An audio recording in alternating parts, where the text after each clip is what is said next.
जर उपोषणादरम्यान विनायकला काही झालं असतं तर दुसऱ्याच दिवशी आमचं सरकार कोसळलं असतं. तू काहीही केलंस ना तरी मी उपोषण मागे घेणार नाही. बरेच दिवसात तुमच्या हाताला चांगलं पाखरू लागले दिसत नाही, म्हणूनच तुमचा मेंदू काम करणं झालाय. हा, आम्ही उद्या कॉन्फरन्स घेणार आहोत. सोनं उजळून निघण्यासाठी त्याला भट्टीत टाकावं लागतं, तसं मोठा नेता होण्यासाठी कार्यकर्ता बनून फिरावं लागतं. आत्याबाईंचे हाल आता पाहत नाहीयेत. निदान त्यांच्यासाठी तरी वामनदादांनी परत यायलाच पाहिजे.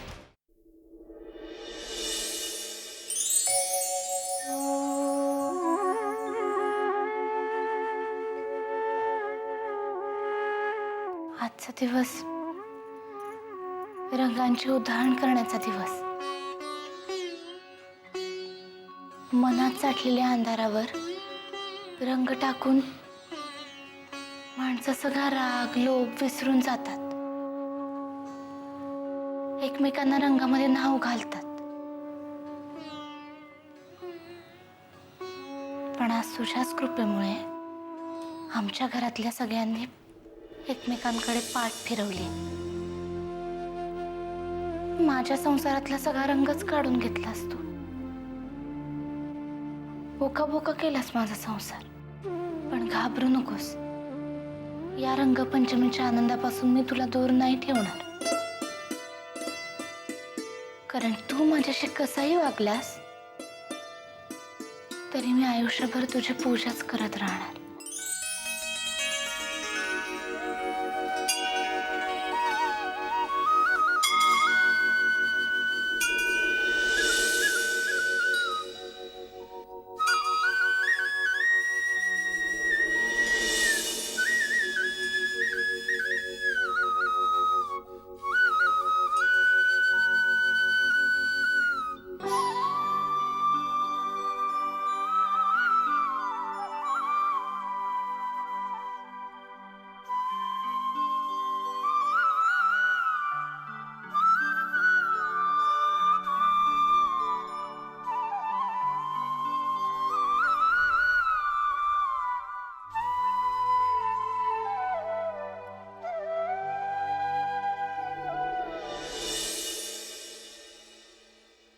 अमृता, माझं एक काम करशील? अगं सांग ना, विचारतेस काय? तू वामनदादांना जाऊन भेट. त्यांचं मन वळवण्याचा प्रयत्न कर. माझी खात्री आहे आपल्यापैकी कोणी तिकडे गेलं ना जरी तरी ते आपल्या बरोबर परत येतील. जानकी, अगं तुझ्या सांगण्यावरून मी त्याच्याशी बोलेन सुद्धा, पण बाबांना कळल्यावर मग काय? मला पण तेच कळत नाहीये. तूच सुचवलं काय करायचं ते. जानकी, एरवी स्वतःच्या खांद्यावर सगळं घेऊन लढणारी तू यावेळी माझ्यावर का ढकलतेस? आणि हे बघ, तुलाही हे चांगलंच माहितीये की वामन काका फक्त तुझंच ऐकू शकतो. तुला कसं सांगू माझ्यावर काय परिस्थिती आली आहे ते. आईले ते मला वाटलंच होतं तुम्ही परत याल म्हणून. तेव्हा मी नव्हते, पण आता मी आली आहे ना, सगळं व्यवस्थित होईल. अमृता, मी माझं उरलेलं सामान घ्यायला आले. ही माणसं सामान घेणार आहे. नाही नाही, मी कोणालाही हात लावू देणार नाही. मी आली आहे ना आता, होईल ना सगळं ठीक. अमृता, तू बोल ना काहीतरी. तुम्ही माझ्या मागं या. आईले ताई, असं नका करू. आमच्यासाठी नाही, निदान आत्याबाईंसाठी तरी थांबा.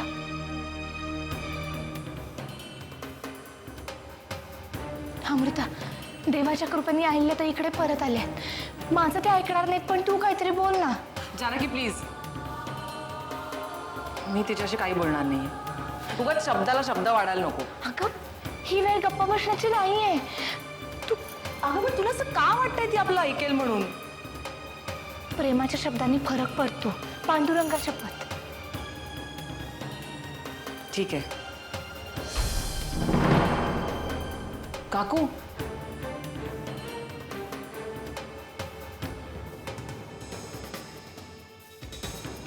काकू, जानकीला काय म्हणायचं एकदा ऐकून तरी घे ना. अमृता, एक वेळ ही विनवणी तू केली असतीस ना तर मी थांबायचा विचार केला असता. पण तू मला नोकरांशी बोलायला का लावतेस? काय पाहिजे ते म्हणा, नोकर म्हणा, मोलकरीण म्हणा, पण मी हात जोडते तुमच्या समोर. तुम्ही जाऊ नका, थांबा. अभिनय छान करतेस का? मनात तर लाडू फुटतंय. मग हे वरवरचं नाटक कशाला? काकू ग, किती बोलशील? अमृता, तुला कळत नाहीये. एक दिवस हीच वेळ तुझ्यावरही येणार आहे. सगळ्यांना घरातून हाकलवून मालकीण व्हायचंय या मोलकरणीला.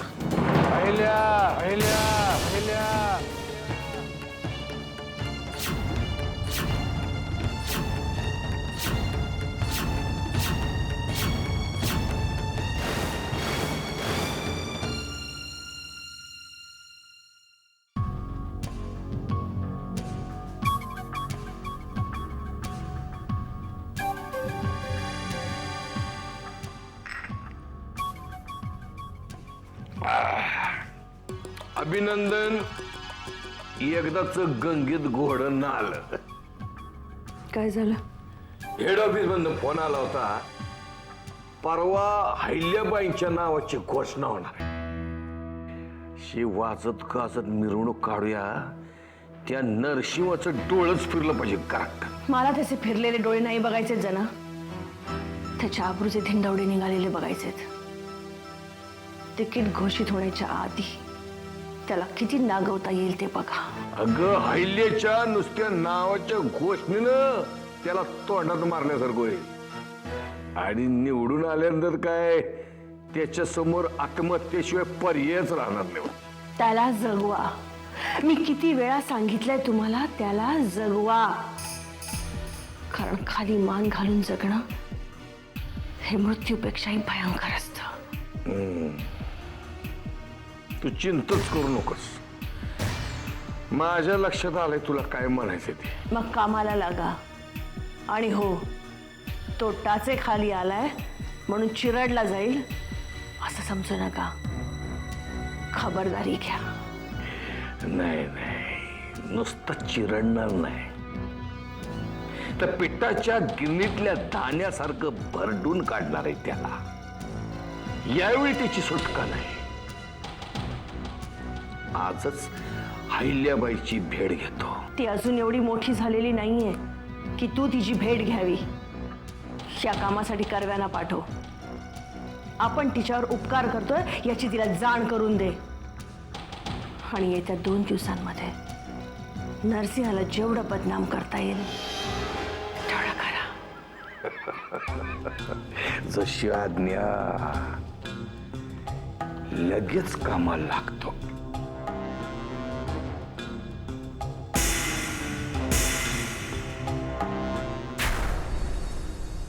जानकी, ही आत आलीच कशी? मुळात तिला घरात घेतलं कोणी? हे बघा, इतकं संतापायची काही एक गरज नाहीये. मी माझं सामान घ्यायला आले. कोणाला विचारून? म्हणजे मी अमृताची परवानगी घेतली. अमृता या घराची मालकीण नाहीये. या घरात पाऊल टाकायचं तर घरातल्या जबाबदार व्यक्तीला विचारूनच. ठीक आहे, मी माझं सामान घेऊन जाऊ शकते का?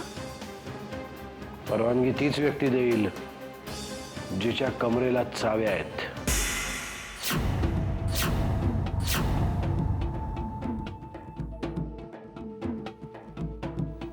म्हणजे मी या हो, तीच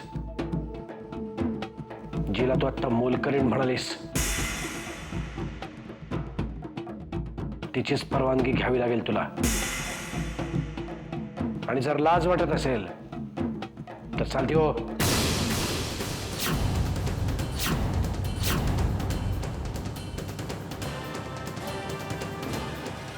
हो, मी काय म्हणते, मी तुला तुझं मत विचारलं नाही. मी सामान घेऊन जाऊ शकते का? जानकी वहिनी, आता तू जाऊ शकतेस. एक मिनिट. या घरातल्या थोरल्या सुनेला मोलकरीण म्हणून संबोधण्याची चूक पुन्हा करू नकोस.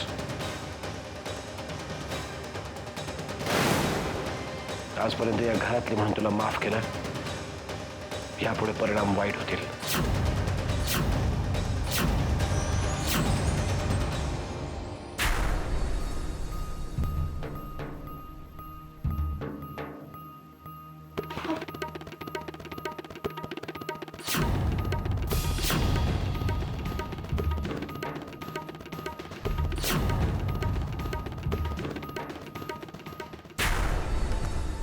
हात्याबाई चल लवकर लवकर चल बाहेर. अरे काय झालं परशु? माझी तब्येत बरी नाही, आरडाओरडा करू नकोस बाबा. अगं मनावर दगड ठेव आणि बाहेर चल. बाहेर बघ राडा चाललाय. हे बघ माझं डोकं फिरलं ना तर अजून फटके मारे ना मी तुला. अगं बाई फटके नंतर मार. बाहेर तर ती अहिल्याबाई सामान घेऊन निघाली घराच्या बाहेर. 2 माणसं आहेत, मोठ्या मोठ्याने बॉक्स घेऊन चालले. चल बाहेर चल. मला घेऊन चल. चल चल चल. सावकाशी सावकाशी.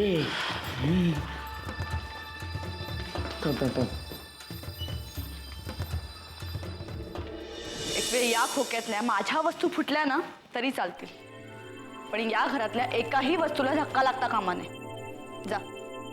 अहिल्या,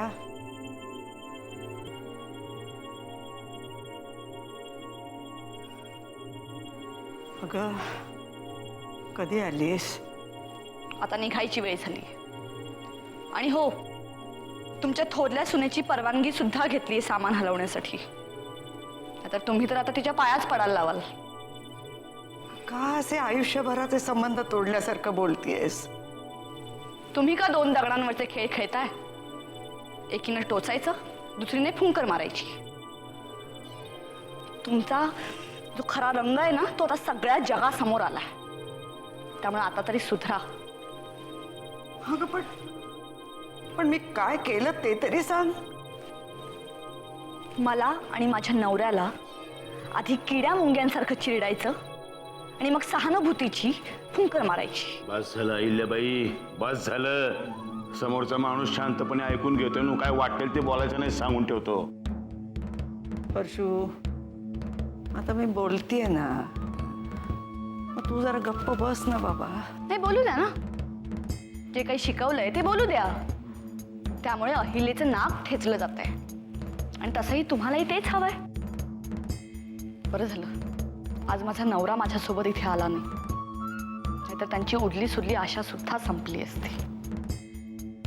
बोल बाई, सगळं बोल. ऐकायची तयारी आहे माझी. पण आता तू इथून जाऊ नकोस. परशु, वामनला फोन कर, म्हणा इकडेच ये निघून. उगाच नसते अधिकार गाजवू नका. हे सगळं तुम्हीच घडवून आणलंय आणि तेही तुमच्या त्या मुलक. जाऊ द्या, तिचं नाव घेतानाही मला किळस येते.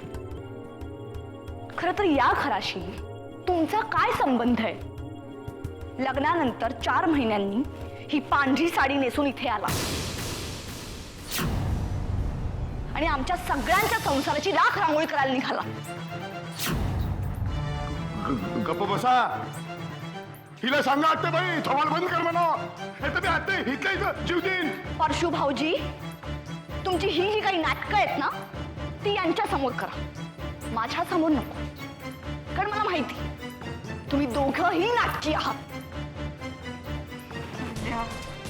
ऐक जरा अहिल्या.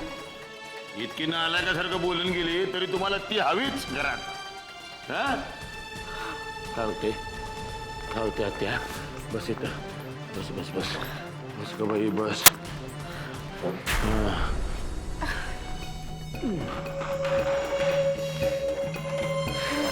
पाणी पी. काय होते आत्या? छातीत एकदम दुखायला लागलं काय? अरे काय काय करावं आता? पाणी पी. काय होते? कसं तरी होते का एकदम? घामाघूम राहिला. जानकी वहिनी, अहो जानकी वहिनी.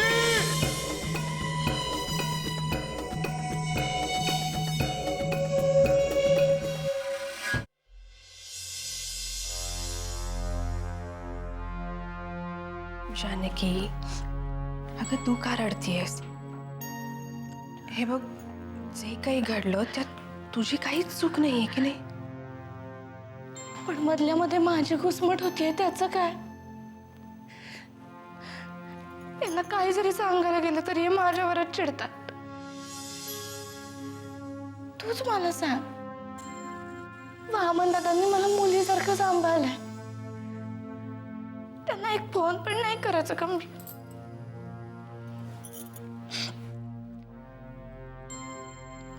दोन चार दिवसात चक्र अशी काही फिरली ना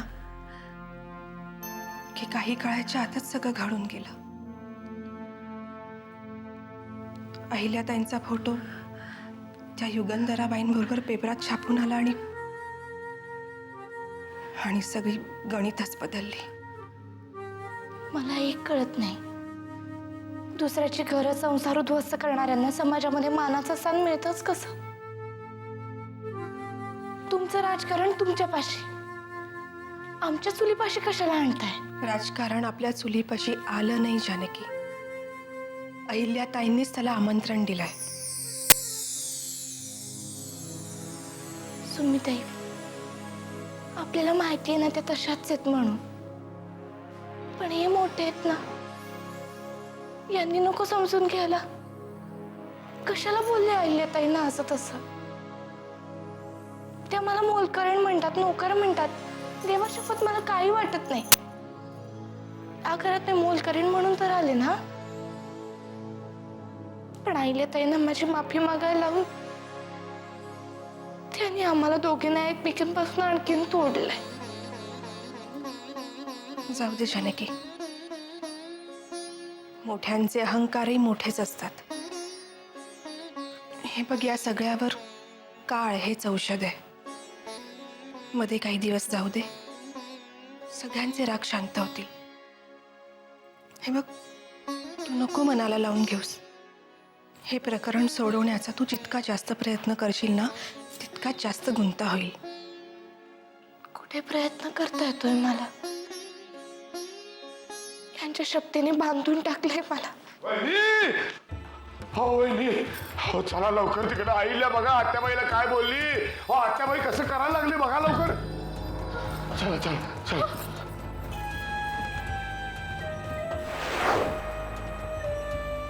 आत्या, आत्या, आत्याबाई, बघा बघा काय झालं बघा. काय झालं? त्यांचे हात सोड. अहो, पाणी आणा ना पटकन. आणि कुठं आणू? हे समोर काय आहे मग? आत्याबाई, हे पाणी.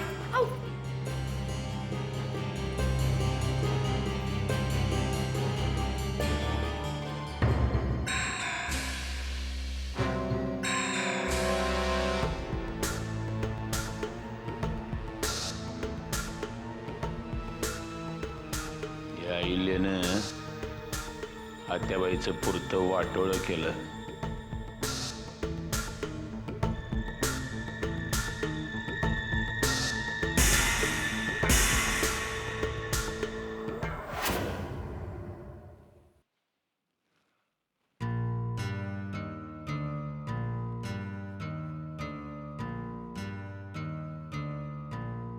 काय ग? दिलं सगळं सामान घरच्यांनी? दिलं ना, पण ते देताना त्या मोलकर्णीच्या पायावर जवळजवळ नाक घासायला लावलं मला.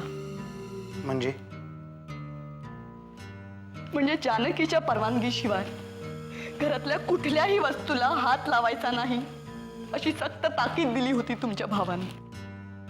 शेवटी काय, हात जोडले आणि या वस्तू घेऊन आले. जानकी समोर? म्हणजे जानकी आली घरी? माझा पाण उतारा पाहायची संधी ती कशी काय सोडणार? नाही ग, जानकीला बिचारीला ह्याच्यातलं काहीच माहित नाहीये. आपल्या विरुद्ध रचल्या गेलेल्या कटाची ती गंगोत्री आहे. सगळं करून नामा निराळी. शेवटी स्वतःच्या अंगावर काही येऊ नये ना म्हणून सरळ गावी निघून गेली. आईला कोण कसं वागलं याचा विचार करण्यापेक्षा मी पुन्हा त्या घराची पायरी चढणार नाही हे एकदा ठरवून टाक आणि तेच लक्षात ठेव. बरोबर आहे, बरोबर आहे. मी तरी आता त्या घराची पायरी कधीच चढणार नाही. पण त्या अख्ख्या घराला कोर्टाची पायरी नक्की चढायला लावेल. अहिल्या,